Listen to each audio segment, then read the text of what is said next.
මම මේ ඇවිල්ලා ඉන්නේ මොරටු යාළුතින්ම ඕපන් කරපු රාමතියා ග්‍රෑන්ඩ් හොටෙල් එකට. ඉතින් එකපාර ලොකු පිරිසකට වෙඩින් එකක්, කන්ෆරන්ස් එකක්, මීටින් එකක්, එහෙම නැත්නම් සෙරමනි එකක් එහෙම තියන්න පුළුවන් ලොකු හෝල් එකක් මේ හොටෙල් එකේ තියෙනවා. ඉතින් මේක ඕපන් කරේ සැප්තැම්බර් 26 වෙනිදා රෑ. ඇත්තට මේක හරිම ලස්සන රාත්‍රියක්. ඉතින් ගොඩක් ලොකු පිරිසක් එදා රෑ ලස්සන කරන්න ඇවිල්ලා තිබුණා. ඒ වගේම තමයි අපි ඇතුළට ගන්න කලින් මුලින්ම ලස්සන ෆයර්වර්ක් එකක් අපිට බලන්න පුළුවන්කම තිබුණා.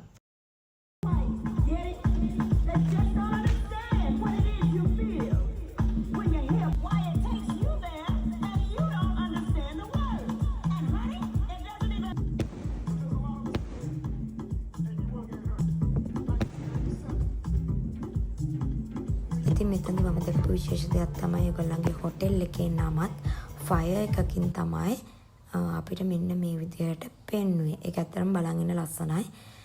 මේකේ වීඩියෝ එක නැච්චර පැහැදිලි නෑ. මං හිතන්නේ ටේබල් 100කට වඩා ප්‍රමාණයක් දාලා තිබුණා. ඉතින් නම්බර් 4 ටේබල් එක තමයි, ඒ කියන්නේ ඉස්සරහම ටේබල් එක තමයි මට ඊට පස්සේ ශිරෝමිකා අක්කට එහෙම වින් කරලා තිබුණේ. ඉතින් කාලෙකින් තමයි මට ආයෙත් ශිරෝමිකා අක්කා හම්බුනේ. අපි දෙන්න ඊයේ දවසම කරේ කයි එක ගහ හිටපු එක. ඉතින් ටීනා අක්කාගේ ලස්සන ඩාන්ස් එකක් තිබුණා.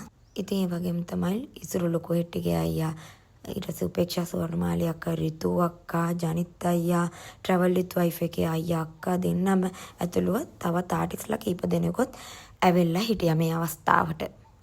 තානින්දි අක්කා ඉතින් කොහොමද ලස්සන නටනවානේ. එයාගෙත් ලස්සන ඩාන්ස් එකක් එදා රෑ තිබුණා.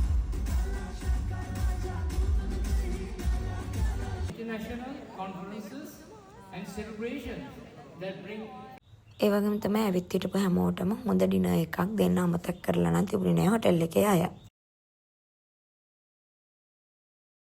ඒ වගේම තමයි හොඳ මීඩියා කවරේජ් එකකුත් මේ ෆන්ක්ෂන් එක වෙලාවේදී තිබුණා.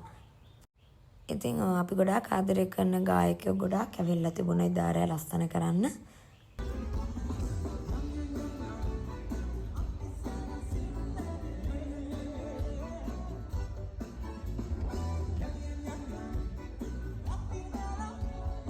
ඉතින් ඔයාලට ආරාධනා කරනවා ඔයාලගේ ජීවිතේ මොනවා හරි විශේෂ අවස්ථාවක් සඳහා මේ හොටෙල් එකට එන්න හොඳ ස්ටාෆ් එකක් එක්ක ඔයාලගේ ජීවිතේ ලස්සනම දවස් ලස්සන කරගන්න හොටෙල් එකේ හැමෝම ඔයාලට උදව් කරයි. එහෙනම් ගිහින් එන්න.